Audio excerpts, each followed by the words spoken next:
I'm your host, Sir Chad Everett Broshears, and today's episode is about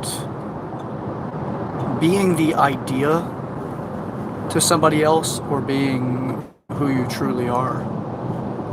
And I've often talked about this, mostly to clients or students, and I've often had to sit in a position where I'm supporting somebody as they're going through their own challenge, right? Whatever it may be.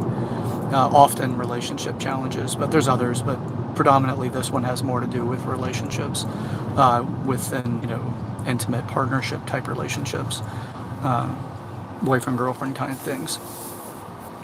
So sitting in that conversation while supporting others is listening to the fallout of what somebody wants you to be or who you actually are. And who you are starts to collide with who they want you to be. And being able to hear the symptoms of that would be, the upsets, the arguments, the fights, the disagreements that lead to, emotional pain. And I've often felt that in my life, I have been cherished for the idea of who I am to other people.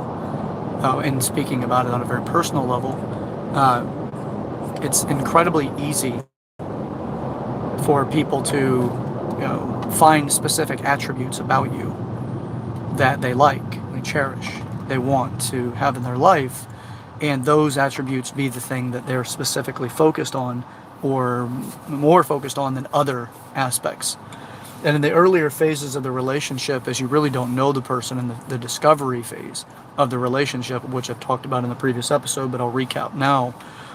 As we go through the discovery of like meeting somebody, you first have the visual. You see them, you tell yourself that you find them attractive, whatever it is, by the aesthetics, and perhaps you see them in motion, so you have body language. You hear them speak, so you have their voice, the cadence, the temperament of their language, and the pattern of their language, how articulate they are.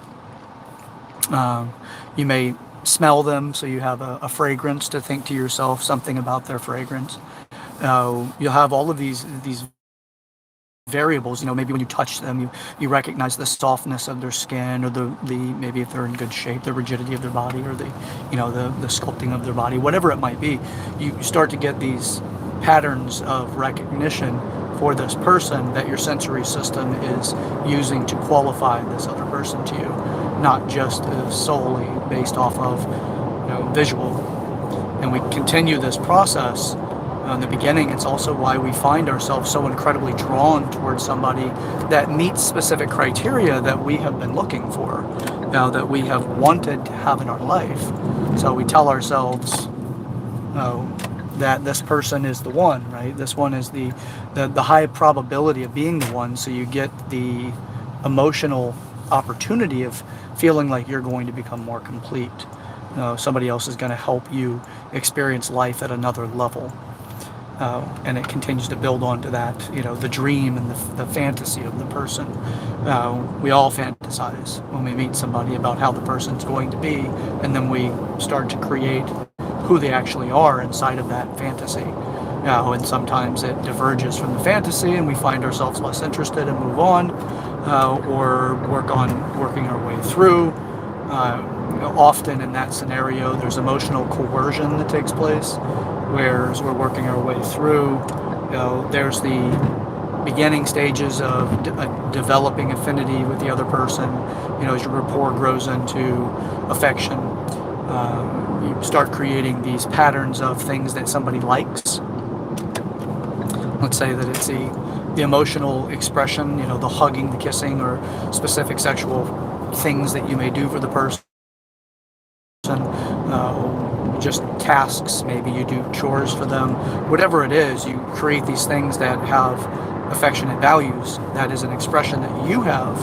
The other person enjoys it, and when the person starts to become who they actually are in front of you as you discover them, Not this, in this instance, I'm not talking about anybody willfully deceiving anyone. This is the discovery phase of relationships without manipulation, without intentional manipulation or deception. It's just two people being people. You bring your desires into that relationship and you say to yourself, I want this type of person in my life. And then you start hoping this person can meet that need and those desires. And then you start qualifying step by step. Well, this person does do this, and this person does this, and you know what, I don't like it when they do this other thing, but that's okay. I'm enjoying these other facets about this person's expression to me, how they make me feel about myself and the future, and how I feel about that with myself and potentially this person being a part of it. And you continue to build onto that. And then when they start doing things that become nuisance-some enough, that would be, I don't want to see this behavior in the future, then the withdrawal of those affectionate behaviors and expressions start to show up. And I call that emotional coercion. You know, they're trying to, you may be trying to inadvertently, I wouldn't say that this is this mastermind type of deceptive technique or tactic. It's an emotional way of being with somebody. And it's a unconscious or subconscious behavior that we typically exhibit. Sometimes it shows up in language where somebody says, well, yeah, I just stopped doing that for them until he changes his ways. Or I stopped doing this for her until she changes her ways.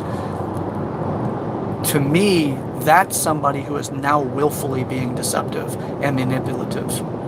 Now, even though it's not clear to be deceptive, it is because they're trying to change the person from who they are.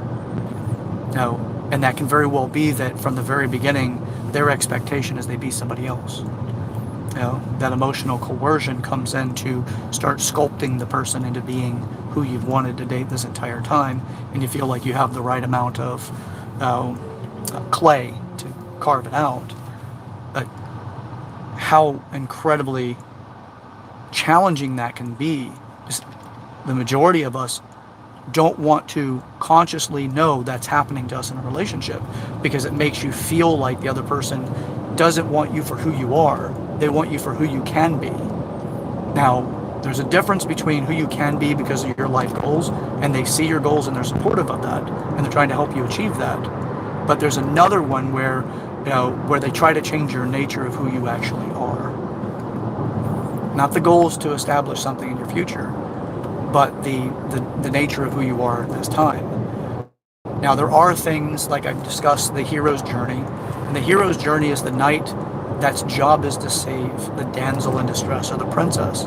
And it has to go through this incredibly challenging process in order to save the damsel, right? The guy is prepared to be the knight in shining armor, and he has to take on the great dragon. And when he goes in and he fights the dragon, and he defeats the dragon, the princess is absolutely is excited. She's completely, she's released now from this captivity the dragon has produced for her. So he slayed the dragon, and now she's saved. The journey doesn't stop there, because what the hero does is the hero is developed in a way that it's very good at slaying dragons and saving princesses. And whenever the job is done and the princess is free, the idea of living happily ever after becomes restless for the guy, because the guy is ready to go and slay more dragons and save more princesses. His journey is this self-fulfilling prophecy that ends in chaos. It ends in an unpleasant and undesirable outcome. He ends up eventually being slain by the dragon, because as we age, we grow weaker. We become smarter and wiser, but we become weaker. And if we keep the same thing going that we've always done, eventually the dragon is too big, too great, and it slays, and it kills the knight. So the princess's job after being rescued is to try to change the nature of the knight. She is to save him from himself so that the two of them can live happily ever after. It is the princess's hero journey, or the heroine's journey. So that's her part of the job. So as they are developing in that process, that's where love does that in relationships. Love doesn't do that through coercion, because that's manipulation. Love does that by its own truth, and the foundation of the relationship is the fertile soil that relationship has the capacity to grow into any and everything that the couple wants. But it's established in the beginning to what it is, and that's usually what we do when we meet people. We come in with a fantasy of who we want in our life, with hopes that the person that you're speaking with will manifest that fantasy into a reality. And then the discussions come in as our sensory system starts to establish understandings of who you're discussing, who you're in conversation with, who that person is. You become familiar with the way they feel. You become familiar with the way they speak. You start to create a stronger familiarity with the way they think. And we're establishing concept of trust at this stage. Is now we're starting to see enough actions to predictable outcomes. So it gives this comforting sensation of trust. This person will do X because of the history of X being done, or Y being done, and outcome into X. This is the process that I'm familiar with that this person is going to be. And we create this credit system we call trust. And we want a high score on that thing so that we constantly feel safe with them in partnership. Now, when we start coercing them into changing their behavior, it doesn't always show up as a trust conflict. Often, in my experience, it doesn't show up as a trust conflict whatsoever unless you can see it at the depth that I see it at. So whenever coercion is in play, I see manipulation at bay. Right? It's in the harbor, right? So we have the desire to manipulate somebody into being something they're not. So my experience in this is, when you love somebody for the idea of who they are, heartache is certain to follow. It's when. If you love somebody for who they actually are at their core, is the deepest emotional and the deepest intimate connection you can have with that person. But it's also the deepest intimate connection you can have with yourself and that person. And you grow from there to such a significant level. But the problem is that most of us are not conditioned to view relationships that way. Because who's taught us? Is there advanced courses in relationships out there? Psychology doesn't teach you how to have relationships. Psychology teaches you the way that people think and to the idea of why they think. Now, sociology teaches what is it, the why? Sociology, I believe, is the why, and psychology is the what. So sociology is the why, psychology is the what. It was explained by my last professor, and he did such a great job at it. But regardless, it doesn't teach you how to have relationships, because it doesn't teach you to the depth of who you are.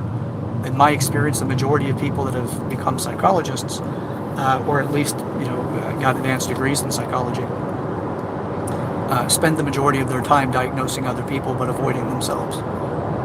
But you talk to them and they'll go through the defense mechanism to make it sound incredibly articulate, as if they are self-reflective and developing themselves at such a level others can understand. They spend most of their time doing that to understand this person because of X, Y, and Z. But the reason why they can be so chaotic in life is because they don't understand who they are when they're going around playing the game of diagnosis of other people. Not that they're truly diagnosing by the legal term, the medical term, but in their own mind, coming up with ideas and determinations about how somebody is. So all of that to me is valuable to build back into the idea of who you are versus who you actually are. In my experience, because I do so much work on myself, I do so much work. There's not a day that goes by that I don't do something introspectively about myself that builds me towards my goals in life. Now, this is my time. This is what I do. I wouldn't categorize it as entertainment. I would categorize it as a passion for self-development. Because it's not like, okay, I replaced listening to music for this. This is always running in the background for me. Because I love the self-development. I love the introspection for development. This is something that I never want to be without in my life. Oh, and because I do so much work, there's a lot of areas that when I engage with people, they find incredibly attractive. They find something that they really cherish about me. And again, not a brag. This is work. This is constant work. And when people don't have that level of work, or they've done their own and they can recognize in you what they have done, there's a bonding that takes place. But in my experience, because I've worked on myself in so many areas, that people find the levels of satisfaction and the specific attributes that I have and that I've developed, and then they get attached to those things and they don't explore the rest of me while they're entangled or engaged with me. They're very satisfied with the window of what they like. Instead of going through the entirety of who I am, it's all about these attributes. And then there's the development of trust based off predictability in those attributes. And that's where trust can seem betrayed or broken, because they did not allow themselves to go deeper into who I am. Now, I in response and respect to the other person, am always trying to get the entire person in my world. Like, I try to learn and to understand who they are as an entire person. I don't want to just specifically stick to, okay, I like these specific attributes. She's pretty, she's got, an education, she's passionate about her career, and these are her hobbies, and then stop there. I want the whole person. The interesting thing about it is when you put work on something specific, it's something that you desire in return for other people to do. You want other people to do those things. This is evident in the opposite side of it. Like, you abide by rules, you create self-sacrifice, you do things that support the rules that you engage life by, such as traffic lights. You decide not to run a traffic light. You see it's yellow, you stop. Person next to you, it's yellow, you see them speed up. And then you say something to yourself about that person and hope that nobody has an accident at that time. But the person is now something slightly different than just the person driving next to you, because they disobeyed the rules that you are abiding by. That's the other side of it. When it's on the desirable side, it is, I do this work so I can become this, continue to develop myself into the kind of person that I am centered to be in life. Like, that's my goal, to be that person in life. So you do that work, and it's easy to think other people are doing exactly what you're doing. It's easy to do that, especially when you create an intimate relationship with somebody. You expect them to be doing what you're doing, or you hope that they're doing what you're doing, or they may even tell you they're doing it because they're wanting to do it, but they haven't yet started. Or they just started, but they're taking a lot of breaks, and they're not at the endurance level that you're at. And there's hiccups along the way. But in my experience, the majority of times is that people get to a certain point and they feel comfortable in the relationship. They feel that they've reached the level that they really wanted to get to, and probably a little more than what they wanted to get to. And they feel that when they're in love with the idea of you, that you're also a possession in their life, because they're comfortable at that point. They don't think you're going anywhere.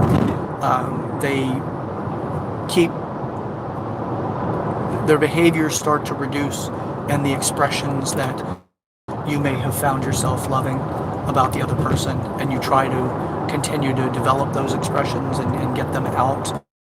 So the feeling of reciprocation or reciprocity is taking place. You're getting those feelings of reward from this person, but the other person may have stopped, and now the coercive behaviors start to come into play, where you do this or that, and that could show up. Usually that is what shows up when somebody loves the idea of you, not who you are. Now, that's not as an ultimate every person kind of thing, but in my experience, I've never really, and that I know of and that I've reflected on, I've never really been loved for who I am, but I've been loved for the idea of who I am to somebody. Now, I'm not taking anything away from people, and there's people in the process of loving me for who I am, and I'm not taking that away. I absolutely, and I love that that's happening. But it comes through awareness that others don't always know you for you. They know you for what they want you to be. And again, that doesn't mean the life goal thing. They love you for who you want to be by making it a successful job or getting a degree or whatever. I'm not talking about that. I'm talking about the other side, where it is, I want you to be this person that is, catering to me and whatever, right? They have the list of demands, right? It's like a hostage negotiation. And it's a hostage negotiation against your feelings and expressions of that relationship's intimacy. And if you don't do what you need to do, you will lose those privileges, because they're presented not as a privilege, but when they're pulled away, they feel like a loss of a privilege. And that's not the way love is. Love isn't about coercion. No. So loving the idea of who you are, or loving who you are. First, though, you really need to get centered so you know who you are, not the idea you're teaching people you are. And that's a big task. It's a lot of self-development. It's a lot of self-love and honesty and brutally looking in the mirror to say that I am completely congruent with who I am and who I want the world to know I am. Or I'm pretending to be this person, but one day I will be this person. Practicing. But if you're pretending in the game of practice to become that person, it's good to let other people know that are close to you that you're practicing to become something more. But if you're faking it so that you keep them around through deception and lies, you are creating your own hell, and you're trying to pull someone else into your hell. This, to me, being, I'm non-religious, but I love the religious structure. And I love the stories and how they teach us valuable lessons. And I use some of them myself in order to teach things in ways that hopefully are impactful to others, and in response typically are. You have to know yourself in order to prevent yourself from going to hell. Because when you lie, you create a hell. Now, you may not burn in it yet, but when those lies catch up to you, you are there in hell. For me, recently, I did not lie, and that was in the episode I talked about with integrity is beyond truth. Because it is. And truth is one thing. You won't have integrity without truth, but you can have truth without integrity. And it's in a previous video, recent previous video. I did not lie, but I did not qualify. And at the level that I am in my life, as far as being able to see these things and understand these things and to be able to create powerful things in life, I knew better. And because I did not qualify, I was not in integrity. And with that, created my own hell. Now, the great thing about hell is, at times, you can, it's kind of like the fire that consumes the phoenix. It's not really hell for me, because I didn't lie at any point in time. It's the uncomfortable flames that burn the phoenix to ash.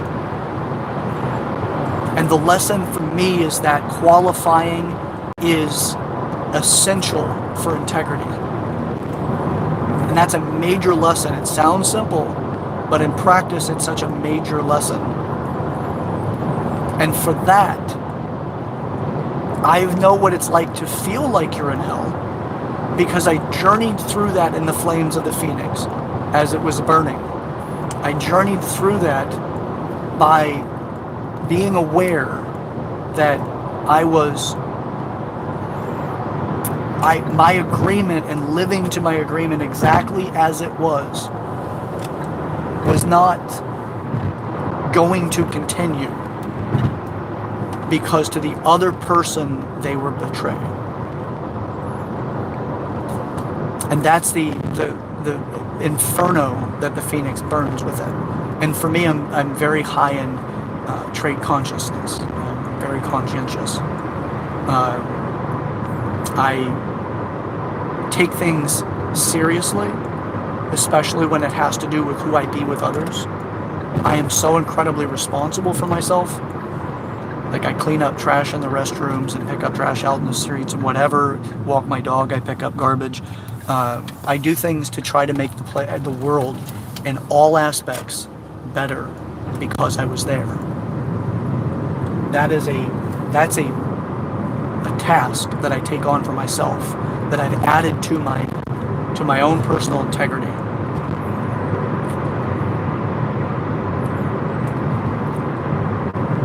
To know yourself is a practice, and you have to put the work in to know you. Because if you want somebody else to love you for who you are and not the idea of you, you have to work for that.